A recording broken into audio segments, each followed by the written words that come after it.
Aujourd'hui, on va parler du sujet de se lancer, voilà, de faire quelque chose. Pourquoi on met autant de temps, quelquefois, enfin je parle de temps, je parle des fois de résistance, on va dire, à mettre à profit les actions que nous aimerions mettre en place. Alors il peut y avoir différents cas de figure, hein, et je vais essayer d'en aborder quelques-uns. Donc voilà, j'ai préparé quelques fleurs à ce sujet. Euh, La première chose qui me vient à l'esprit, c'est la fatigue. Voilà. Pourquoi on ne se met pas à l'action? Tout simplement parce qu'on est épuisé. Voilà, on est fatigué, on est au bout du rouleau, on n'en peut plus, on n'a pas d'énergie. Donc on est dans l'incapacité de se mettre à l'action. On ne peut pas actionner quoi que ce soit, on ne peut rien faire. Rien que soulever déjà son corps, c'est compliqué, donc on ne peut pas commencer à initier quoi que ce soit. Alors, passer à l'action, vous pourrez prendre le sujet que vous voulez.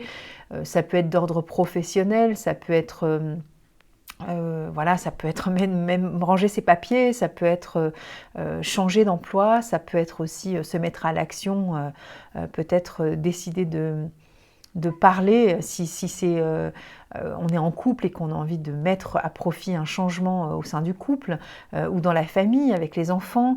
Euh, voilà, vous choisissez le thème que vous souhaitez. Déjà, la première chose, la fatigue. Donc, je vous montre Olive qui est vraiment l'épuisement physique et aussi mental. C'est-à-dire que Olive parle de cette fatigue qui parle aussi au sens de la fatigue, on va dire intellectuelle, mentale. Et donc il y a cet épuisement moral qui nous empêche aussi des fois voilà, de se mettre à l'action parce que il n'y a plus de substance moelle, on va dire, pour pouvoir commencer voilà, à faire quelque chose. Donc d'abord, il faut restaurer l'énergie dont on a besoin pour se mettre en route, euh, voilà, pour faire ce que nous avons à faire. Alors évidemment, c'est pas de la vitamine C, hein, on est d'accord. On est sur de l'émotionnel et on sait qu'émotionnellement, quand on est vraiment fatigué d'une situation, fatigué physiquement et donc souvent moralement, parce que la fatigue physique, on va dire, inclut souvent et occasionne et par voie de conséquence met à mal le mental. Et des fois, le mental, quand il est extrêmement fatigué, ça a des conséquences aussi sur notre énergie physique. Et souvent, on le dit, hein, quand on dit ça me fatigue, j'en peux plus, je suis au bout du rouleau. Alors ça devient intellectuel, mais des fois le corps prend le relais, c'est-à-dire qu'il entend l'information et le corps a du mal aussi à bouger parce qu'il y a cette fatigue mentale qui s'est installée. La preuve en est, c'est que lorsqu'on commence à refaire du sport ou à bouger ou à faire des choses avec son corps, avec vraiment toute sa carcasse, d'un seul coup, le mental, comme par hasard, va mieux. Donc vous voyez que il y a un lien de cause à effet et de causalité entre l'émotionnel, intellectuel, mental et physique. Hein. Donc c'est important aussi de prendre l'un avec l'autre. Alors quand c'est pas Maya, c'est O'Malley. Là, c'est O'Malley qui a décidé de discuter avec la fenêtre qui est fermée. Voilà. Quand on se met pas des fois dans l'action et qu'on n'arrive pas à faire quelque chose, et parce que des fois tout simplement, c'est pas une fatigue, une réelle fatigue, c'est une fatigue. Alors on dit c'est une fatigue à l'idée de. Donc voilà, on est sur Hornbeam. Hornbeam, c'est, je vous montre l'orthographe de Hornbeam, donc de toute façon je remettrai un. Hornbeam, c'est vraiment la personne qui est dans cette croyance intellectuelle de ne pas avoir assez de force pour se mettre à l'action. Alors c'est une force qui reste encore une fois intellectuelle, parce que c'est pas une force comme une fatigue, un épuisement de Olive. Là, ça reste vraiment au niveau du mental, c'est-à-dire que la personne est incertaine, puisque Bach a classifié, vous le savez, les fleurs dans des familles. Là, on est vraiment sur de l'incertitude et là, on est sur le manque d'intérêt pour le présent. Alors, on ne peut pas être dans le présent, effectivement, quand on est épuisé physiquement. Et là, on ne peut pas être tout à fait certain de mener son action parce qu'on se dit que on n'aura pas les ressources physiques pour se mettre à l'action ou de faire quelque chose. Alors, ça peut être quoi? Ça peut être ranger un placard, par exemple. Ça peut être téléphoner à sa tante, où on avait dit qu'on téléphonerait et on dirait « Oh, j'ai un peu la flemme, je suis pas sûre d'avoir l'énergie, je ferai ça plus tard. C'est quand on remet toujours à plus tard ce que nous avons décidé de mettre en place et que l'on considère que c'est pas le moment parce qu'on n'a pas suffisamment l'énergie pour le faire. Mais en fait, souvent, on est plutôt dans une croyance de ce manque d'énergie parce que ça ne nous intéresse pas finalement, pas tant que ça, parce que c'est vrai que cette ressource physique, on l'a, mais on préfère la mettre à profit pour autre chose dans la journée, par exemple. Donc on parle de cette fleur qui nous empêche aussi quelquefois d'être dans le mouvement, d'être dans l'action, par flemmardise, par fainéantise, ou par incertitude d'avoir cette énergie pour pouvoir faire les choses. Mais souvent, on s'aperçoit que lorsqu'on prend du hornbeam ou qu'on s'y met directement, donc c'est du charme. Hein. Donc l'olive, c'est de l'olivier, tout simplement. Et là, on est sur la fleur du charme. Alors, ça ne donne pas du charme physique, on va dire, et c'est pas un charme comme on l'entend dans la magie, mais il y a ce côté, bien sûr, magique du fait de quand on se met à l'action avec hornbeam, on a souvent ce recul de se dire, mais en fait, j'en ai fait toute une montagne pour pas grand-chose, parce que si je m'y étais mis, ça aurait été fait. Et souvent, avec hornbeam, on accumule des fois des trucs un peu qu'on met un peu sous le tapis en disant, bon, je le ferai plus tard. Et puis, les papiers s'accumulent, les vêtements qui ne sont pas rangés dans le placard continuent, ou les poubelles qui débordent, ou... voilà, j'avais un témoignage un jour comme ça dans un niveau 1 qui me disait moi des fois je vois la jauge de ma voiture avec l'essence et j'attends toujours la dernière minute en disant je mettrai l'essence plus tard. Des fois voilà, on peut aussi se mettre en danger entre guillemets quand on va repousser à chaque fois les moments où on pourrait monopoliser justement de l'énergie pour se mettre en route pour faire quelque chose. Alors on a vu donc la fatigue, l'épuisement, ce manque intellectuel de se dire bon, je pense pas que je suis incertain d'avoir les ressources nécessaires pour le faire, alors que c'est pas vrai du tout. C'est pas du tout une fatigue physique, hein, c'est vraiment une flemme. Alors des fois on se met pas aussi à l'action parce que en fait on rumine trop, on est trop dans nos pensées, dans tout ce que l'on va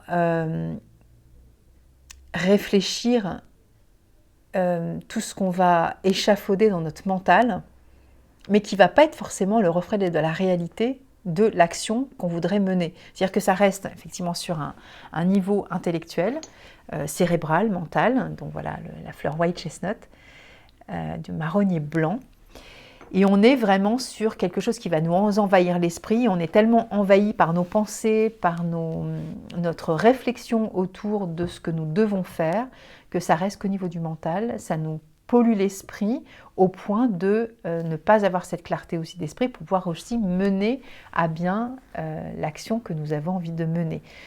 Et quand on a cet esprit qui est extrêmement englué dans ses pensées qui tournent en boucle autour du sujet, par exemple, que je dois mettre en place, eh bien, je ne suis pas libérée pour me mettre à l'action. C'est-à-dire que pour me mettre à l'action, souvent, j'ai besoin aussi de libérer mon esprit et d'avoir cette faculté intellectuelle aussi de clarté pour pouvoir,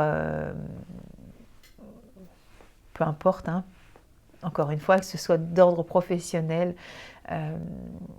affectif, voilà, des choses administratives à mettre en place, etc. Avoir cet esprit qui est au calme, qui est dans l'instant présent, pour pouvoir être libéré de ce mental trop envahissant, et donc passer à l'action, libéré aussi de ce brouhaha permanent dans le cerveau. Donc White Chestnut, ça libère vraiment voilà, toutes ces phrases que l'on va se répéter, tout ce qu'on peut se raconter autour d'un truc. Alors ça peut être, admettons, je sais pas, je veux changer de job et je commence à ruminer sur tout ce que m'ont dit mes parents sur c'est pas le moment, ne change pas d'emploi, toi tu as la sécurité, etc. Est-ce que tu crois que... Et puis de toute façon tu n'as pas fait ceci, tu t'es pas faite pour ça. Et vous voyez, toutes ces phrases des fois qui nous envahissent l'esprit, qui nous empêchent aussi de passer à l'action, parce que quand on a cet esprit qui est pollué avec toutes ces phrases toxiques que l'on se répète en boucle ou qui nous assaillent, parce que des fois on n'a pas envie de se répéter, mais elles sont là, eh bien, le cerveau libéré de toutes ces turpitudes intellectuelles, ça me fait passer à l'action. Du coup, je suis calme au niveau de mon mental et j'ai plus tout ce que va générer aussi ce mental qui est trop rempli. En fait, on a besoin aussi. Alors, on parle là, du pouvoir du moment présent. Donc, c'est ce fameux livre d'Eckhart Tolle. Le pouvoir du moment présent, c'est ça, c'est-à-dire d'avoir cet esprit aussi libre, vider aussi cet espace intellectuel, mental, psychologique qui fait que d'un seul coup on est envahi de tout ça et on ne peut pas passer à l'action, on ne peut pas être libre de nos actions tant qu'on est pollué et perturbé intellectuellement avec tout ce qu'on a dans le cerveau.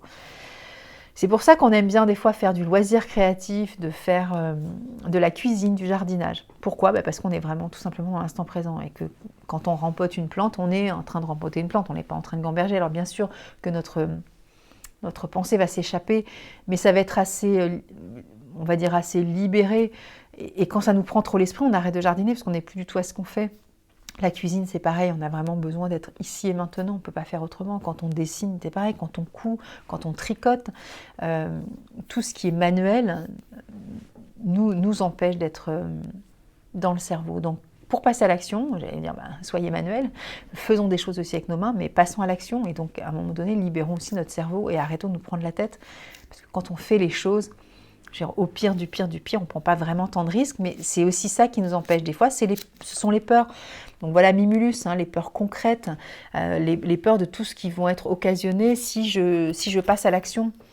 Et donc ça m'empêche aussi, alors ça bien sûr ça a participé peut-être à toutes les pensées que j'ai à l'intérieur de moi, mais donc toutes ces peurs évidemment elles nous limitent, elles nous freinent.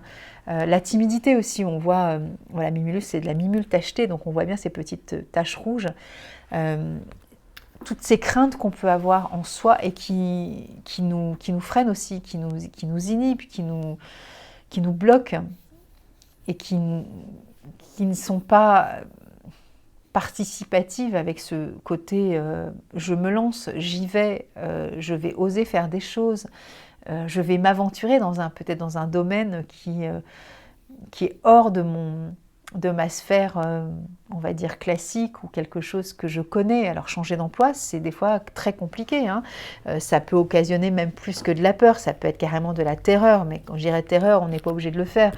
Quand on change d'emploi, c'est moi qui décide. Donc on va dire que Mimulus, c'est quelque chose que j'actionne. Si par contre je suis licenciée, là la thématique c'est vraiment de passer à l'action. Donc là, on est sur la terreur, rock rose. Mais on va rester sur la thématique de quelque chose dont je suis l'initiatrice ou l'initiateur. Donc Mimulus, elle va participer à beaucoup plus de confiance, pas de confiance en soi, c'est vraiment la confiance dans la vie, la confiance dans les événements, la façon dont toutes les choses vont s'opérer quand je passe à l'action. Et ce qui m'empêche de passer à l'action, des fois, ça peut être tout simplement mes craintes. Et les craintes ne sont pas aidantes. On dit que la peur n'évite pas le danger, c'est sûr, mais en même temps, si on a tout le temps peur, on ne fait jamais rien dans la vie, on le sait bien. Et on ne peut pas passer sa vie à avoir peur. Alors, il y a des choses sur lesquelles concrètement on peut peut-être avoir peur, mais est-ce que avoir peur de passer à l'action et de se mettre à faire, je ne sais pas moi, du tricot, est-ce que le fait d'avoir peur, est-ce que ça va m'aider à faire du tricot ? Non. Voilà, c'est important aussi des fois se lâcher et d'oser faire les choses, et puis on verra bien ce qui va se passer. On n'est pas obligé d'être tout le temps dans la crainte de la maîtrise, parce qu'on peut passer sa vie à avoir peur et en fait on ne fera rien au final. Et si il y a des craintes qui émergent, eh bien sachons aussi de temps en temps avoir un peu de recul par rapport à ça, parce que ça reste quelque chose des fois qui n'est pas si grave en soi. C'est intéressant aussi de mettre dans des situations qui peuvent aussi nous mettre en conflit, on va dire, interne, parce que ces peurs-là, elles nous réveillent quoi ? Elles nous réveillent notre faculté de courage. Donc quand on passe ces moments de crainte, on est drôlement fier aussi d'avoir pu oser faire des choses, d'avoir pu traverser ces moments-là avec bravoure, avec courage, avec avec voilà, cette énergie dont on avait besoin aussi pour passer à l'acte et à réaliser exactement ce qu'on avait à faire. Donc, parler à son compagnon et lui dire que cette situation n'est plus possible, demander une augmentation à son boss, voilà, parler aussi en public. Quand on est dans des réunions de travail, des fois c'est compliqué, mais oser franchir le cap de poser des actes concrets et de se mettre à l'action. En fait, qu'est-ce qui peut se passer au pire? Au pire, il peut se passer rien. Alors, ça va être un peu peut-être le cœur qui bat à un moment donné, mais on n'en meurt pas du cœur qui bat, voilà, sauf si vraiment on a des problèmes cardiaques. Mais en règle générale, on arrive à s'en sortir. Et c'est souvent aussi, des fois, dans la répétition aussi de ces actions qui font que cette bravoure et ce courage que l'on peut observer chez nous, des fois, quand on observe des situations il y a quelques années sur notre incapacité à mettre en action des choses, on a eu des craintes et on s'aperçoit a posteriori que ça peut nous faire rigoler maintenant. Mais à l'époque, c'était une crainte qui était vraiment évidemment tenace, mais on s'en est sorti. Et c'est grâce à toutes ces petites actions que nous avons mis en place que nous avons pu aussi voilà, nous apercevoir aussi de la force inouïe qui était en nous et qui nous a accompagnés jusqu'à maintenant. Donc ces moments-là sont précieux aussi à vivre et pas être tout le temps dans la crainte au point de ne plus faire les choses, mais observer cette crainte, l'accueillir. Ok, j'ai peur, mais Mimulus justement nous aide à comprendre et peut-être être plus au clair avec les risques entre guillemets qui sont encourus. Y a-t-il réellement des risques? Alors, évidemment, si vous me dites je vends la maison sans en parler à mon mari et je vais me retrouver à la rue avec mes enfants parce que je veux partir de France et aller vivre à l'étranger, oui, il peut y avoir des peurs, mais là, c'est presque de l'inconscience. Donc, c'est pas ce dont nous parle Mimulus. Mimulus, justement, ne nous parle pas de cette inconscience. Le fait d'avoir peur et de ressentir de la peur, c'est que justement, on a cet état de conscience qu'il y a potentiellement une sorte de danger, donc un warning, quelque chose qui nous dit attention. Alors il n'est pas question de se mettre en danger, Mimulus nous aide justement à rééquilibrer cet état-là en nous. On n'est pas stupide, on ne va pas se jeter sous les roues d'une voiture lorsque le feu n'est pas au vert pour nous. C'est pas le but de Mimulus. On a cette capacité de connaître le potentiel de danger. Mais Mimulus, là, de quoi on parle quand on parle des fleurs de bac par rapport à Mimulus, c'est vraiment de se dire, ok, mesure un peu ce qui se passe. Est-ce que tu es vraiment, vraiment en danger? Qu'est-ce que tu risques? Qu'est-ce que tu crains? Qu'est-ce qui t'empêche vraiment d'aller parler à ton patron? Qu'est-ce qui t'empêche vraiment de te mettre au tricot? Voilà, et ça va être vraiment une sorte de relativisation et qui va nous permettre de dépasser nos peurs. Donc ça, c'est magnifique. Et du coup, on va grandir aussi, on va évoluer, on va pouvoir aussi dépasser les situations, et ça, c'est magnifique. Donc on a vu Mimulus, on a vu White Chestnut, on a vu Hornbeam, Olive. Et des fois, voilà, on ne passe pas aussi à l'action parce qu'on est trop dans la tergiversation de... ça, c'est Scléranthus. On est dans la tergiversification du je pose le pour et le contre. Voilà, on est sur Scléranthus, voilà l'orthographe. Scléranthus, c'est une fleur qui nous parle de ce positionnement qu'on n'arrive pas à canaliser parce que on est face à un choix. Voilà, et c'est pour la raison pour laquelle on ne passe pas à l'action et on ne fait pas les choses, c'est parce que je suis bloquée dans ma capacité d'initier le mouvement, parce que soit je fais ça, soit je fais ça. Hein, il y a toujours cette notion d'ambivalence, cette dualité en nous qui fait qu'on voit le pour dans chacune des propositions, chacun des actes que nous aimerions poser pour pouvoir passer à l'action, acter quelque chose, se positionner, faire une chose dans notre vie, un désir, voilà, quelque chose de concret. Mais en fait, j'y vois le pour, donc tout ce qui pourrait me tenter, et puis j'y vois aussi tous les côtés limitants, mais j'arrive pas à me positionner en fait, parce que les deux variables, les deux voies sont empruntables à mon sens, mais je suis dans l'incapacité de trancher et de faire face à ce choix, ce dilemme qui est face à moi, et ça m'est tout à fait impossible. Donc voilà, quand on est des fois bloqué dans cette capacité de faire des choses, c'est parce qu'on ne sait pas quoi faire. On a, j'allais dire, le cul entre deux chaises, mais c'est un peu ça. Qu'est-ce que je fais ? Je le fais ce truc, je me mets à mon compte, ou je le fais ce cours de tricot, ou plutôt je me mets à faire de la couture. Est-ce que je vais parler à mon patron, ou est-ce que je décide de je ne sais quoi ?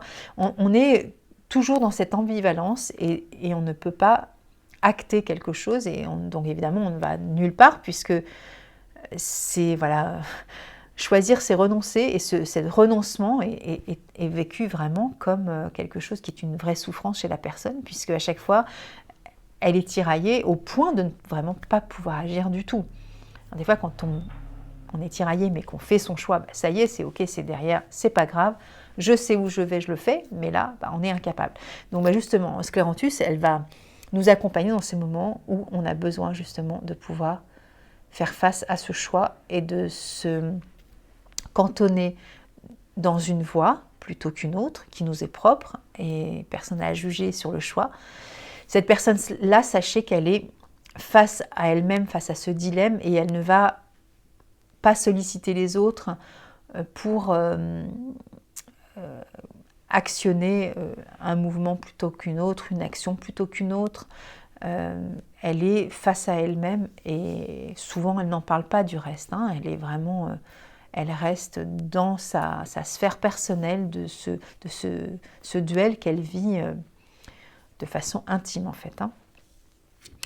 Et puis j'aimerais des fois, voilà, j'aimerais aussi parler de celle-ci, Clématis. Clématis, voilà l'orthographe de Clématis. Clématis, c'est la fleur des rêveurs.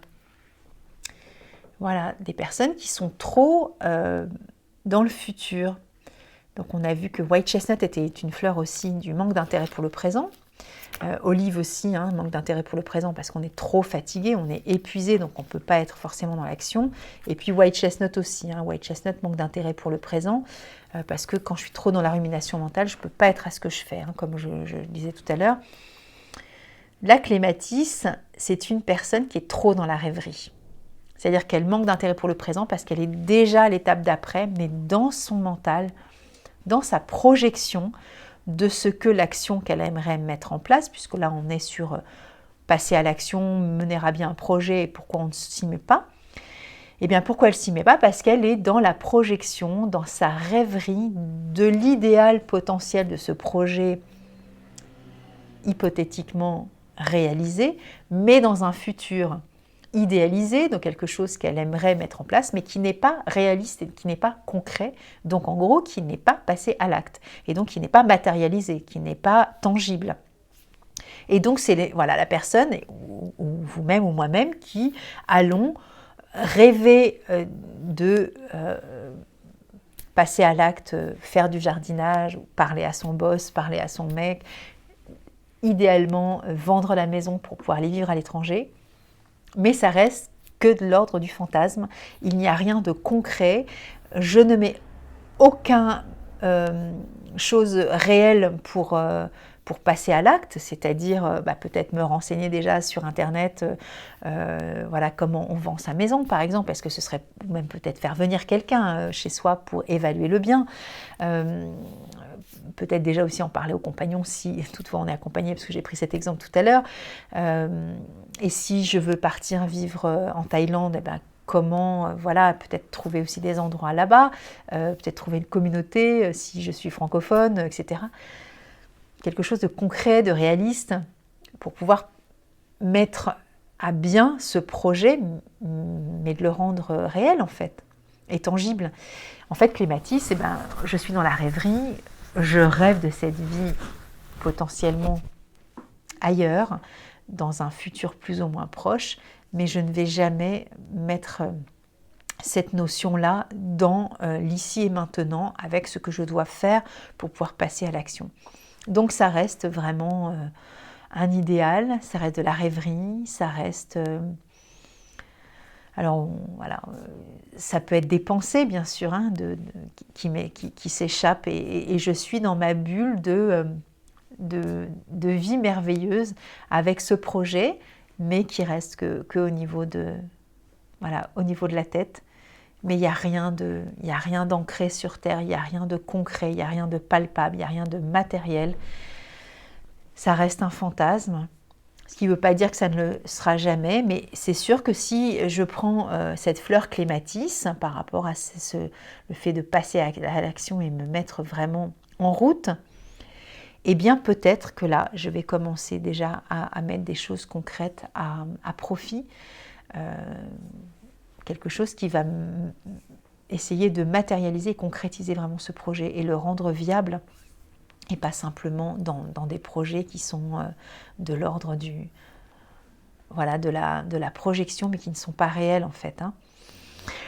Donc voilà, bon la dernière, et puis je pense que voilà, on aura fait le tour, c'est Pine. Pine, c'est la fleur, je l'ai déjà évoquée, mais c'est d'un autre contexte, c'est la fleur donc, du pin sylvestre. Alors pourquoi le pin sylvestre? Parce que Pine, elle évoque les personnes qui se sentent souvent coupables et qui se font des reproches. Et des fois, dans ce désir de mettre à profit un projet et de ne pas s'y mettre, des fois on ne s'y met pas parce qu'on pense aussi des fois qu'on ne mérite pas aussi de faire les choses. Donc, pour pouvoir libérer cette culpabilité, des fois de cette légitimité aussi à vivre ce bonheur par rapport à cette action-là, et bien peut-être libérer aussi cette culpabilité en soi et de s'autoriser aussi à mettre à profit un désir et de le rendre aussi concret, mais en libérant cette culpabilité et ces reproches que l'on peut se faire. Quand on est libéré de ça, eh bien oui, on peut aussi passer à l'action, se mettre dans le projet, dans le désir qu'on a envie de matérialiser avec légitimité, tout simplement. On a le droit au bonheur, on a le droit de faire ce que l'on a envie de faire.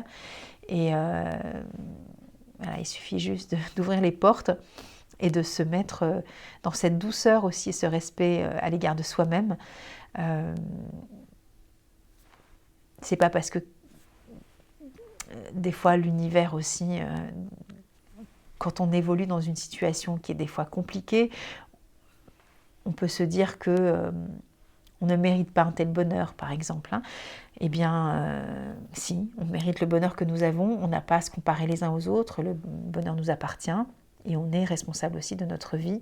Et se flageller et de se faire du mal n'aura pas de sens, et ce n'est pas notre mission de vivre dans cette douleur qui nous empêche aussi de réaliser notre potentiel, quel qu'il soit.